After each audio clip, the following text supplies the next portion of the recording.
Okey. Assalamualaikum warahmatullahi dan salam sejahtera. Jadi kita akan tengok pula video yang terakhir.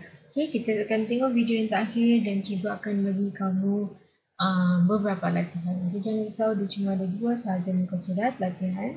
Okey, banyak ceritanya. Okey, jadi kita akan teruskan tentang kesan daya. Or we will learn, okay, effects of a force. Okey, sebelum cikgu masuk, kamu masih ingat lagi kah apa maksud daya? So, daya ada penolakan dan juga daya ada tarikan.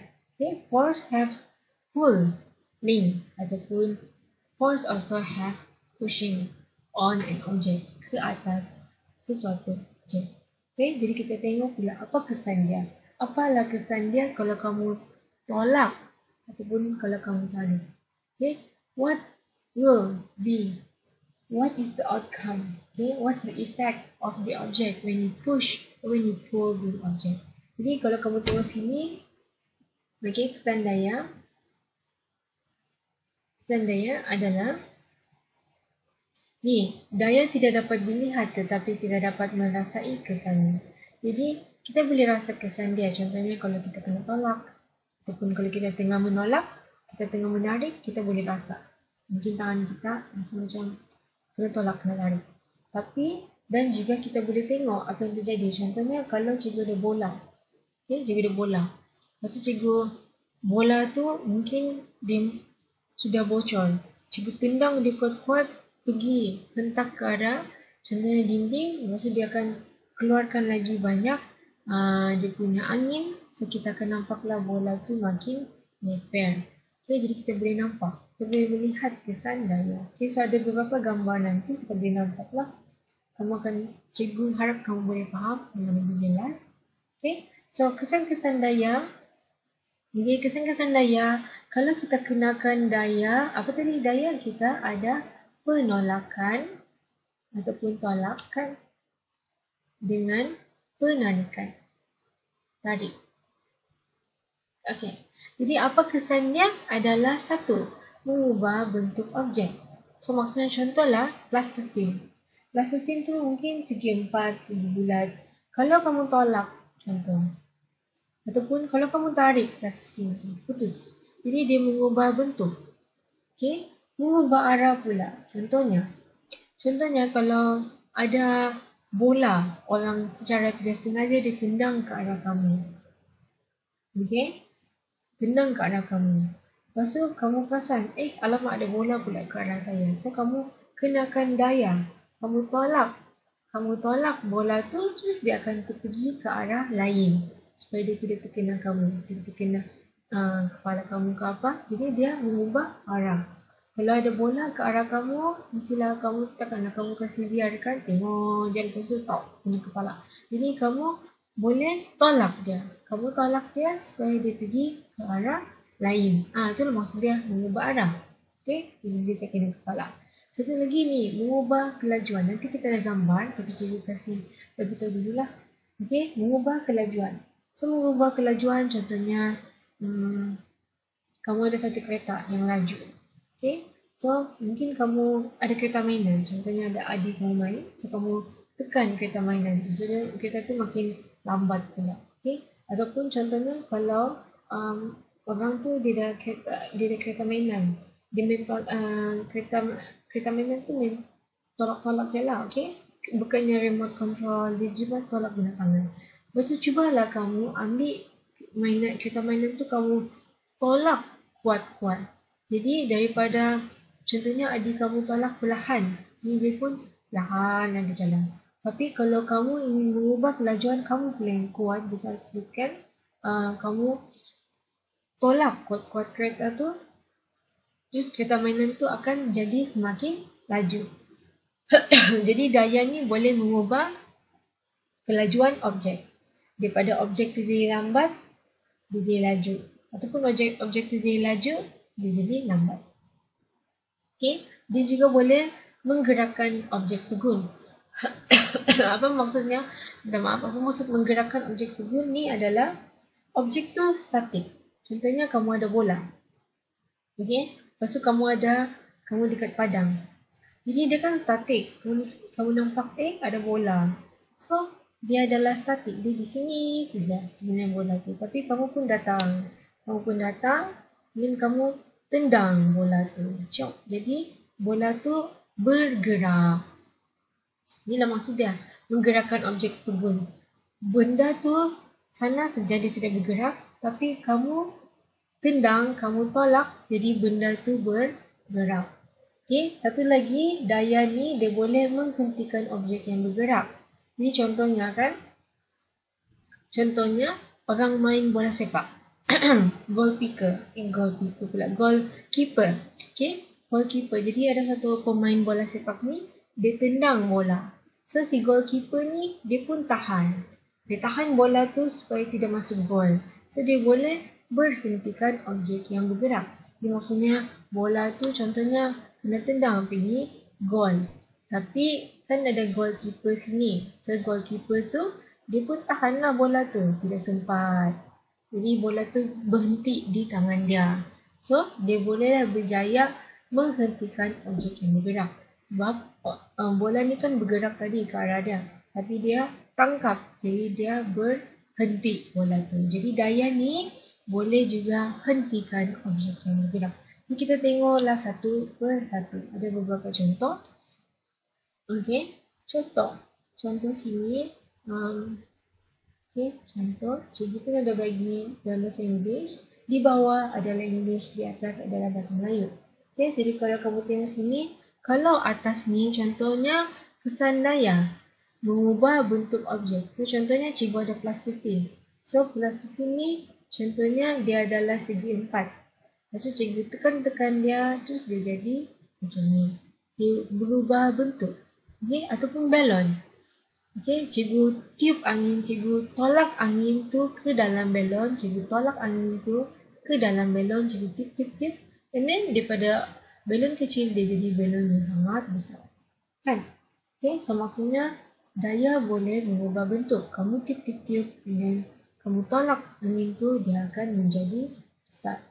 Okay, so satu lagi in English, for example, if you stretch a rubber band. If you stretch a rubber band, okay, after you stretch a rubber band, sometimes it will return to its shape, but you can change the shape. First, it starts with just small rubber band, okay, with just small rubber band, then you stretch it, okay. You can see the difference. One is tiny, one is small, and one is much bigger, longer, okay. So when you stretch, when you pull a rubber band, you will change its shape. Okay, you will change its shape. Some is temporary, some will be permanent. Okay, so temporary, for example, if you stretch a rubber band, or when you squeeze a spring, this means you push. Okay, you push this spring. You push this spring, and then if you release your hand, then this spring will return to its original shape. Okay. For example, also you have sponge. Okay, when you have sponge, when you press this sponge, when you push this sponge, you will have this kind of shape for the sponge. Then, if you leave it, it will return to its normal shape. But some things that you can't let it return to its normal shape. For example, if you have like a can of soda, okay, and then you step on it, dia akan jadi lepas. So contohnya ada juga daya yang boleh buat bentuk permanen. Bentuk tu selama-lamanya kekal bentuk macam tu. So contohnya kamu ada tin. Pernah kamu pijak tin minuman, okay? Contohnya pergi buat untuk recycle, okay? Untuk recycle sana kita akan pijak lah, okay? Dia akan menjimatkan ruang. So pijak, dia akan jadi kecil. So bila dia sudah kecil macam ni, dia tidak akan jadi besar semula. So itulah maksudnya daya. You can't change the shape of the object once it changed temporarily. Once it changed permanently. You can't change back. Bila dia sudah jadi kekal, kamu tidak boleh tukar. Contohnya macam tin. Bila kamu sudah pijak, selama-lamanya lah dia akan jadi lepas. Okay. So, yang kedua, kamu tengok, daya ni boleh mengubah arah pergerakan objek. Okay, so contohnya kamu tengok dia pergi ke arah sini. Bila kamu pukul, dia ke arah yang lain. Kau perasan? So maksudnya dia boleh ubah arah. Okay, satu lagi contoh, ada bola. Okay, bola hoki. Lepas tu bila kamu pukul dia ke arah lain. So maksudnya dia orang boleh berubah arah. Okay, so for example if you playing a tennis. Okay, the force can change the direction of a moving object. For example, when you playing a tennis, okay, when you playing a tennis, the direction of the ball will go to here. Then when you hit it, it will bounce back to the other direction. Okay, it will bounce to the other direction. This means you can change the direction of a moving object. First, it moves towards you, and then when you hit it, when you put some force, it will bounce to the other direction. Bila kamu pukul, kamu letakkan daya, dia berubah arah. Okay, jadi kita tengok pula ni, daya mengubah kelajuan objek. So maksudnya daya ni boleh perlahankan. So contohnya kamu ada satu kapal bergerak ke arah ni. Okay, tiba-tiba mungkin ada angin yang kuat. So kalau kamu pasang sini, satu ke kiri, satu ke kanan, angin mungkin angin ke arah kiri. So, kalau kamu perasan, dia orang tengah berlawan sini. Dia tengah lawan-lawan. So, bila dia tengah lawan-lawan, maksudnya yang dekat sini makin perlahan. Sebab dia ada orang dekat, ada benda, ada force, ada daya dekat kanan, okay, yang memperlahankan objek ke arahnya. Okay, so contohnya, dia bergerak ke arah kanan. Tapi ada angin pula mungkin ke arah kiri. Jadi mereka lawan-lawan dekat sini. So, kapal ni semakin perlahan. Okay, semakin perlahan. So, contohlah macam kamu main layang-layang. Kamu bawa layang kamu laju. Tiba-tiba ada angin yang kuat. Terus pasal layang-layang kamu tidak terbang. Mungkin dia makin laju, okay? Ataupun mungkin dia makin perlahan ke arah yang kamu tidak mahu. Okay, so bila ada arah yang bertentangan, when there is an opposite direction, opposite force, okay, dia akan buat yang ni makin perlahan. Sebab dia ada daya dari arah yang bertentangan. There is force in the opposite direction. Kalau kamu tengok sini, opposite direction kan. So, bila dia bertembung, mereka akan menjadi perlahan. Okay, so yang satu lagi kita ada daya menggerakkan objek kebun. Okay, daya menggerakkan objek kebun. So ini kamu ada satu bola di dekat padang.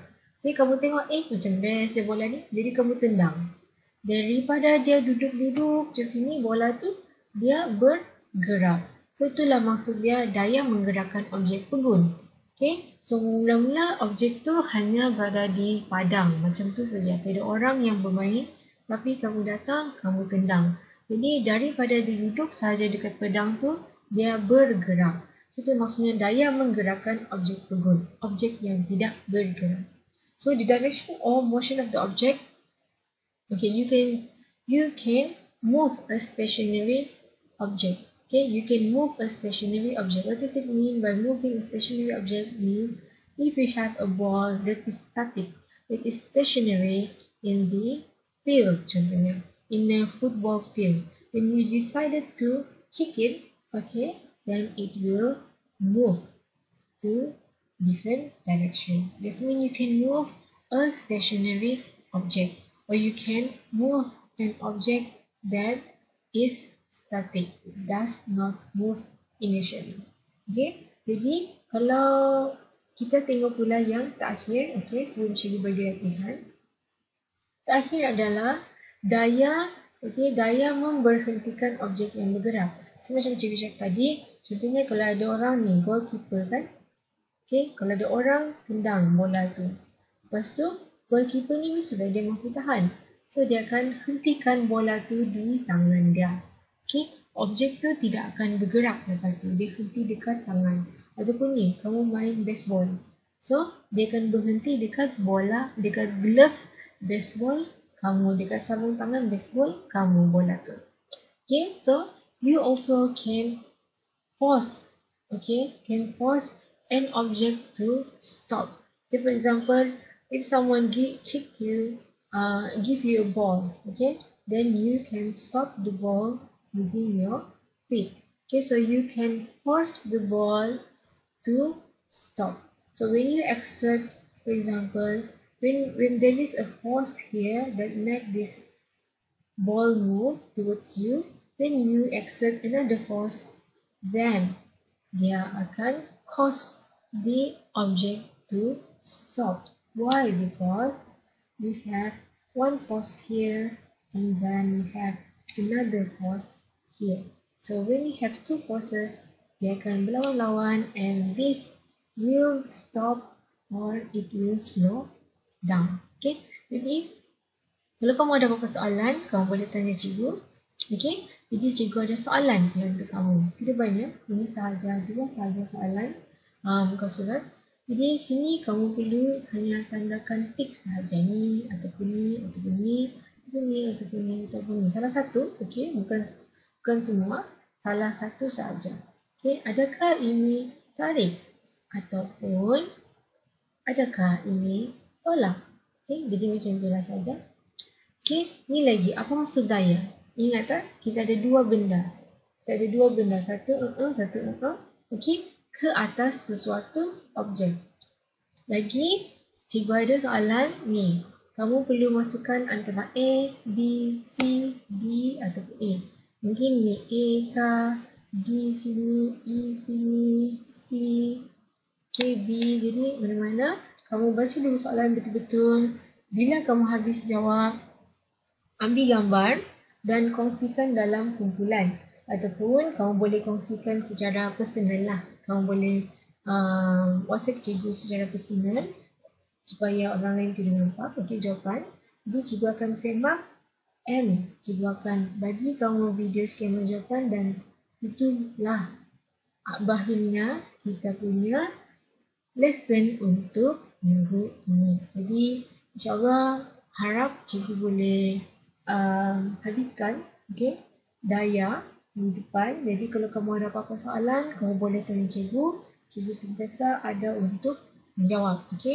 Jadi hopefully insyaAllah kita akan berjumpa lagi pada minggu hadapan, sesi hadapan video seterusnya.